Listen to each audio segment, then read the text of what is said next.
I was looking at how do I generate some income and revenue in lockdown and COVID, and like what is it that people want right now. And butter chicken is something that people kind of crave, and there is definitely like an emotional connection to for people. Today on Dirty Linen, we are going to dive deep into one of my absolute favourite things, and that is Indian food. Even as I say that, there are just so many directions already that I'm too thrilled to go in. Our guest today, our honoured guest is Mischa Tropp, a Melbourne chef. I've eaten his food at pubs and restaurants and in my own home. Mischa, welcome to Dirty Linen. Thanks, Dani. Thanks for having me. I'm always obsessed with some aspect of Indian cuisine. And when I say Indian cuisine, I could be talking about hundreds of different cuisines. But at the moment, my absolute re-obsession is uttapam. Yeah, it's such a delicious South Indian breakfast kind of snack. I highly recommend it. So I feel like, every time I post about my uttapam, I get new tips from people who know a lot more about it than I do. But as far as I understand it, it's basically a particular type of rice, idli rice, and a particular type of dal, urad dal, and they're soaked and then they're ground and mixed together and fermented, and you should put a little bit of fenugreek in there, and there's a lot of arguments about if salt goes in or at which point, but then you get this beautiful frothy batter, and it's the same batter that's used for idli and dosa and uttapam. Tell me where I've gone wrong. Totally. I think also it should be mentioned that the thin dosa that you're talking about is more of a restaurant style thing. At home, people kind of put dosa more as like a thick pancake. It can be either. But uttapam is definitely just cooked one side, whereas dosa is more. At home, it's cooked both sides, and then in a restaurant, you cook it one side. There's so many. I think it's definitely a family thing, and like how different people prefer it, and even different members of the family all want it done differently because of preferences. I just love it. Like, to me, it speaks of one of the things that I love so much about Indian food, and that's this incredible rich use of simple ingredients in multiple ways. It's just so, I don't know, it's so rich and just brilliant and exciting. I think the thing that I find the most interesting about that style of South Indian fermented batters is there's just so many. Like, you have your uttapam, which is delicious, mixed with lentils. And then you've got things like appams, which you'd know as hoppers, like Sri Lankan hoppers, which you come across from like Tamil Nadu. And then things like kalapam, which are like more like a thick cake kind of rice batter that's steamed. And every 50 to 100 kilometres, there's different versions of it and different communities doing it slightly differently. So it's such a broader range it's really similar to how we have different styles of bread there in the south of India. You have many different styles of fermented rice dishes. Yeah, it's just, I just love that idea of travelling from place to place and the cuisine changing just as the landscape might change. It's just, such a feature of Indian food. And I suppose, obviously lots of other places. You could say that about Italy as well. You could say it about, you could say it about lots of places. You could say it about Australia. But, I'm particularly obsessed with Indian food. I think the thing that's interesting about Indian food is where it's like, Italy it's recorded and it's well known. Even in India, people, because it's not documented and it's a generally family traditions passed down, there's so much information always to learn that you don't know about. Yeah, well, tell us about your learning journey with Indian food, Mischa, because you were born here, right? Yeah, totally. So I think I started out and I thought I knew a lot, which it turned out I really didn't know anything. And so I started traveling to and from India, spending time in people's homes or just going around to different places and eating food and experiencing food and kind of starting to get an understanding of just how broad Indian food culture was. And I think now I would say I feel like I know less than when I started, because every time I find out something new, there's something else that I don't know. So I would say that obsession started around 2014.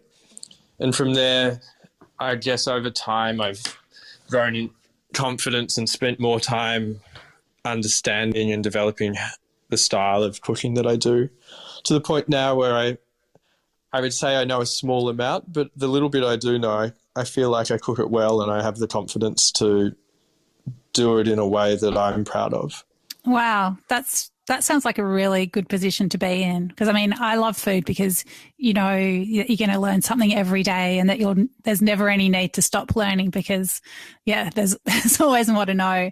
But to feel like you've got this really strong basis, from which to enact the joy of feeding people, that must be a really nice feeling.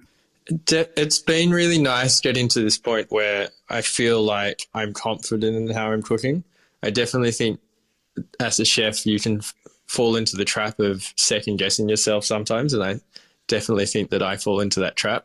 The amount of times that I've felt that what I'm cooking isn't good enough, and yet everyone turns around to me and tells me how much they've enjoyed it. And that's just from doing the long hours and sometimes being trapped within those four walls and not really having perspective on where you're at. Yeah, that's really interesting. So were you already working as a chef before you dug really deep into your Indian heritage? I would say that I started chefing at the time that I realised that even though I had a really deep knowledge of food, I wasn't a chef. And so at the same time as I started digging into Indian food, I realised that if I wanted to continue to improve cooking and being good at it, I also needed to become a chef. I would say, I think the first job I ever had in a restaurant that was decent would have been working at Host under Florian Ribble, who's a good friend now. And was that cooking? Yeah, that was cooking in the kitchen at Host. Okay, and what were you doing before that, before you started cooking? It was still cooking. I just wouldn't have called it chefing. I worked for a cousin when I got back from London at a cafe, running a small kitchen. And then in London, I was managing volunteers at a charity serving food to the homeless people. So, I've always been around food, but I think there's definitely a big difference between being able to cook and having the skills of being a chef and being able to produce something day in, day out. Absolutely. And what about when you were growing up? Was Indian food something that you guys always ate at home, or were there lots of other cuisines finding their way into the home? I would say that we had a mixture of lots of different influences. Definitely when we did eat Indian food, it was definitely very Kerala.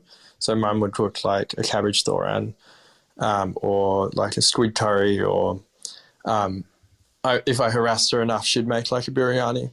But it wasn't a lot of the food we ate.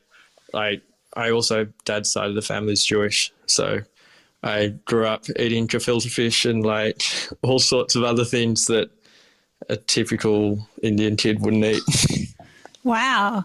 There's Jewish people everywhere. So what's the go with Jewish Indian food? I don't know it well. I think since Israel's been formed, most of the Jews in India have kind of immigrated back to Israel.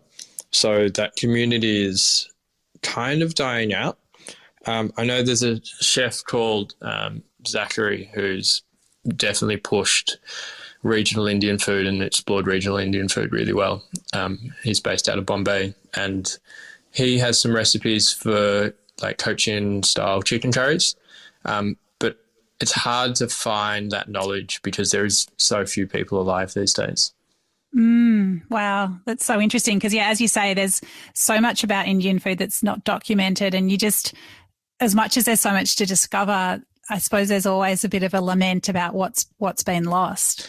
Yeah, I think since Indian food for my generation has become a bit cooler, especially in India, there's been a massive push to document and record that information. And I think that's really exciting from the perspective of now there's like magazines like Goya Journal who do an amazing job of like documenting food culture and sharing recipes from different families. And having that resource, I think, makes a big difference, especially for Indians who live outside of the country who are really interested in the culture and want to learn about the culture, but don't necessarily have access to it all the time to learn. Yeah. I mean, when I was making uttapam the other day, and there's an event that's going on Sundays at the moment called Solidarity Pancakes, which Sandro De Mayo from Vic Health has started up, basically just for people to gather around food in the way that we can these days, which is over the internet. And so I was making uttapam for my Solidarity Pancakes. That's the hashtag. And on Twitter, like, there was about, 20 people, like Indian gynecologists and engineers and, and just, people who just loved food. There was so many people weighing in on different things that I could do. And, people were shocked that I put an egg on top, and then other people were like, no, that's really normal in some places. And there's just so much enthusiasm and interest. There's so much passion for food in India. It's like, I think it's almost like the national pride of India is shown through people's love of food and passion for, like, being able to share it with people. And I think especially when Indians get to see it in a context that they haven't seen it before, I think that's something that they get really proud of. Yeah. I feel so out of depth, like, who am I to cook this dish? But I feel like, if you do it with a respectful attitude and, with the open mind to learn, then there's such a sense of welcome as well. I know from traveling in India, when you ask questions about the food, people are so excited to tell you more, and there is always more to tell. Totally. It at the end of the day, the Indian culture revolves around food and rituals around food. Everything from being healthy and, like, understanding Ayurveda through to, like, how you feed people leading up to weddings. I think it's such an integral part of the culture. And it's something that here in Australia, we only get to really dig the surface of it. But at the same time, we've got some really exciting chefs starting to explore it, which is a really great thing now. Yeah, I mean, definitely Indian food in Australia has, it's so different to how it was like maybe 20 or 30 years ago, where it was just, 10 sauces and different proteins. It must be really frustrating for people who know a lot about the subtleties and regional variations in Indian food to see a cuisine so flattened in another country.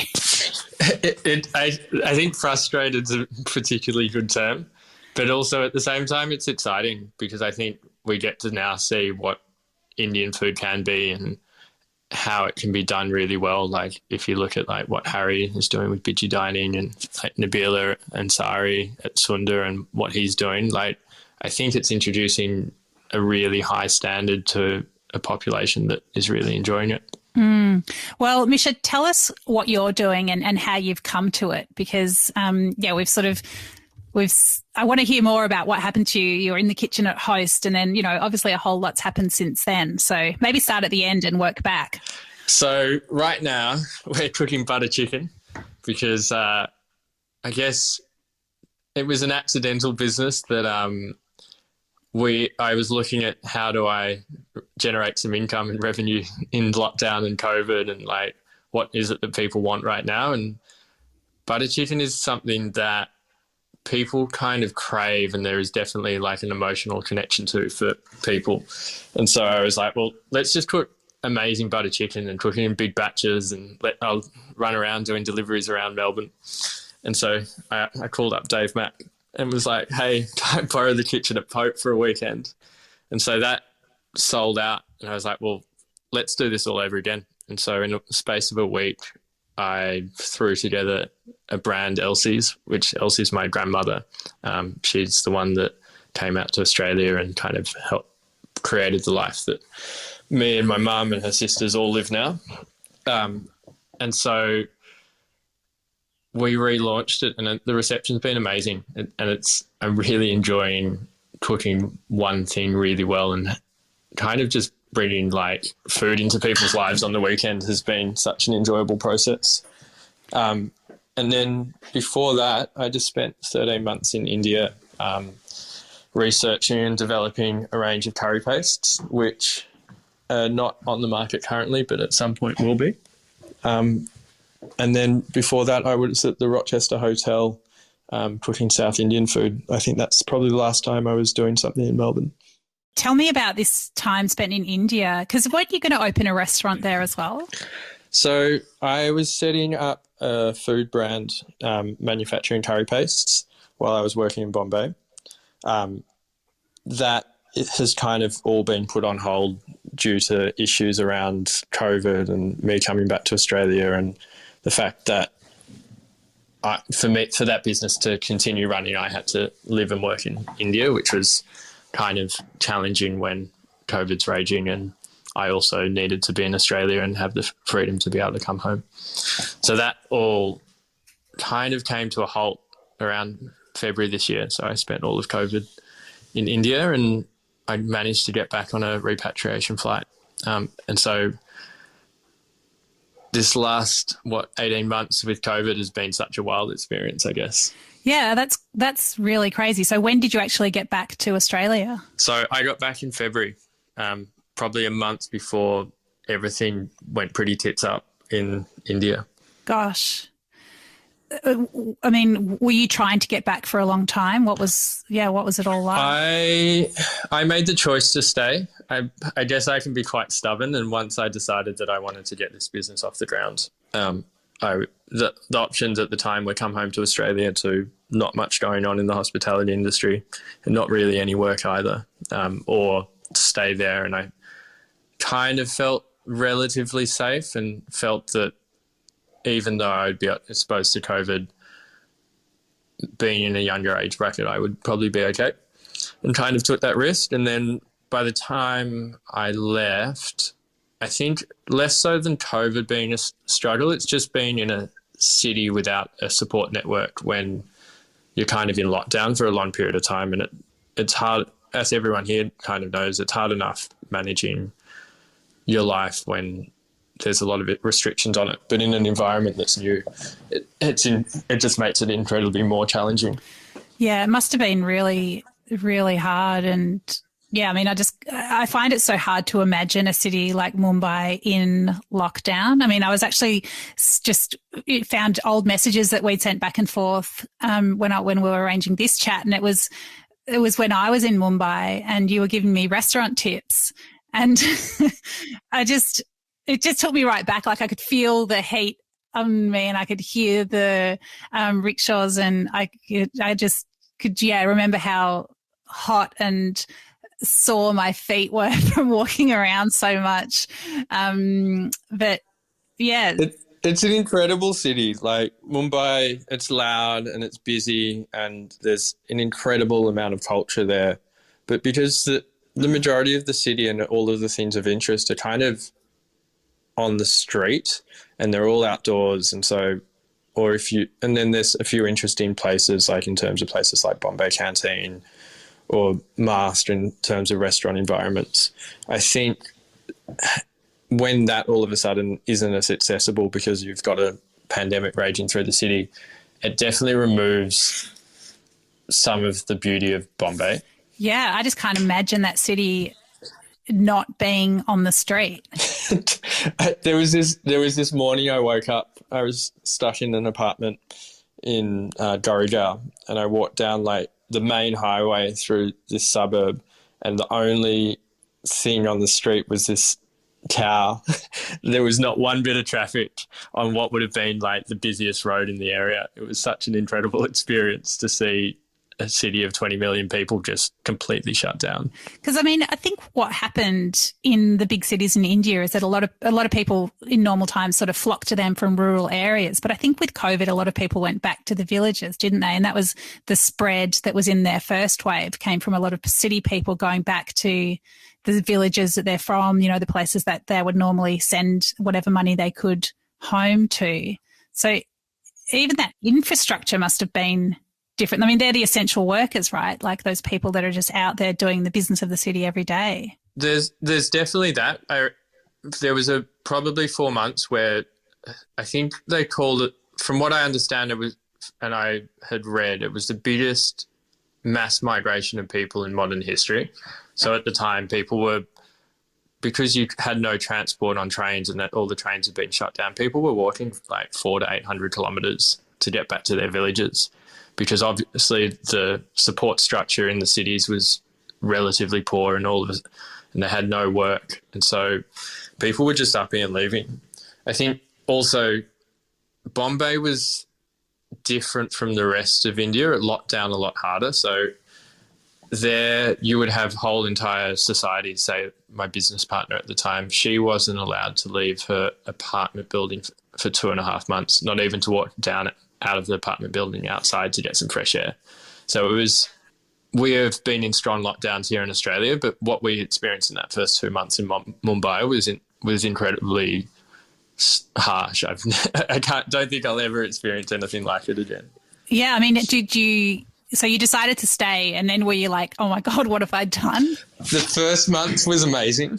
I literally did nothing for a month, and I lay around and I'd go for a run and kind of exercise, or I cook some food, and I really enjoyed the downtime. The second month, I probably lost my mind a little bit. Definitely went through my mind of like, what the hell am I doing here, stuck in an apartment in the middle of nowhere. And then from that point, it started to get a bit better. Like we started to be able to get out of the house, and I got some permits to start going to work, and just having that movement kind of things started to get me back a bit to normal, or what felt more normal than what we'd been in. And when you came back here in Feb, I mean, was that because you had a sense that things were going to get very awful in a COVID sense, or was it just, did you have, was that any part of your decision that you just wanted to get home to where there were more support structures? Yeah, I think there's a limit to what I was capable of doing in terms of pushing myself mentally to get to an end goal. And I think I just got to the point where it was more important to be around support structures and to be home in Australia than it was to continually push for a goal that wasn't in an environment I felt comfortable in. So I think that's where I came back to Australia. And I guess also I'm born and bred in Melbourne, so doing things in Melbourne is incredibly easy in comparison. It must have been so shocking and devastating for you to get back here, great, but then to see what unfolded in India in the months that followed. Yeah, it was a pretty weird experience. I definitely felt like I had friends who were going through some pretty awful stuff, and not being able to help or contribute definitely felt quite horrible. And especially that feeling of like you just run away from something that a whole heap of friends were experiencing that you didn't have any ability to impact. And how do you feel about it now, like being here? And what do you think? I feel incredibly lucky. I think, well, we ran a fundraiser for COVID in India just as we went into COVID in June. So I think my ability, at least having the ability to give a little bit of something back, definitely made me feel a little bit better about the privilege I had to have left. And now I feel lucky that it's still challenging here, but I also feel lucky that I'm in an environment that's safe and supported. And what about, what's the future if that's not a day-by-day proposition as it is for all of us in some ways? The future at the moment is to kind of keep on going with what I've just created. Elsie's is going really well, and I'm really enjoying cooking simple, honest food. So we're currently looking at some spaces and kind of trying to find a venue for it for the new year. And we'll keep on doing deliveries all through lockdown until that ends. And I've got like a little 1-month stint down at Dani Wines in December cooking Indian food down there. And they're a beautiful family who make amazing wine. So I think the future is really exciting now, and just kind of keep on rolling with whatever weird stuff keeps on coming at us. Yep. Do you think, I mean, so to create a restaurant that's with butter chicken at its heart, I mean, do you feel like that's a really good post-COVID or, you know, whatever stage of COVID it's going to be? Do you think that's a really good model? Like, do you think restaurants with or businesses with simple food ideas are really where it's at? I think that there's a lot. I think opportunities are in different places to where they used to be. I definitely think from a staffing point of view, it's going to be really important to be able to manage how you produce food in restaurants, because we just don't have access to the quality of staff, and the few people who are really good are stretched quite thin. So definitely, I think there's an opportunity there to do something really well but keep it simple. But at the same time, I think there's opportunities in other areas. I think there's some really great stuff going on in like more refined dining, because there's now a group of people who haven't had a way to spend money. So I don't think it's all just in going simpler. There'll be a few different changes for individuals. And what about for Indian food? Like, how do you see that progressing in Australia? Well, hopefully it's not all about butter chicken, because as much as we all love it, it's definitely only a very small part of Indian cuisine. I think the interesting thing at the moment is that there's a bunch of really young, great Indian chefs who've come up in the last 5 years who are now starting, who are solid CDPs and becoming sous chefs. And I think they will start to do some interesting things over the next 5 years, and really push regional and exploring Indian cuisine in a way that we haven't really experienced before. Tell me if you think I'm crazy, Mischa, but what I really want to see, and I'm sorry that my obsession's coming to the fore again, I really want to see uttapams in every cafe. Like, I just don't understand why uttapam can't be part of the great Melbourne, Australia cafe breakfast. Like, I don't know if this is really wrong to say it, but you could smash some avo over it. You could put some egg over it. Like, it's gluten-free. It sits there in the fridge, the fermented batter. Like, why can it not be done? It can totally be done. You just have to have someone who wants to do it, right? But like, every kitchen's got an Indian cook in it. Why can't we make this happen? We can totally make this happen. We should do it somewhere. Do you think it's a bad idea, or is it only me that would want it? I think it's a great idea. I also think that, I think it's a great idea, but I also think that it's definitely still a niche. There are things at breakfast that I crave more about Indian foods than uttapam. Okay, wait till I smash some avo over it, then you'll be into it. Just wait until you try Ross omelette. That's probably the thing that I'm obsessed about at the moment. What is that? Oh my God, what is it? It's definitely going to be Ross omelettes are Goan street food. So it's basically like a thin omelette with green chili, tomato, and onion, and then you put the gravy from yesterday's chicken charcuterie curry over the top. You basically eat it with white bread rolls. Yes, that sounds so good. Okay. I'm obsessed with it. It's so good.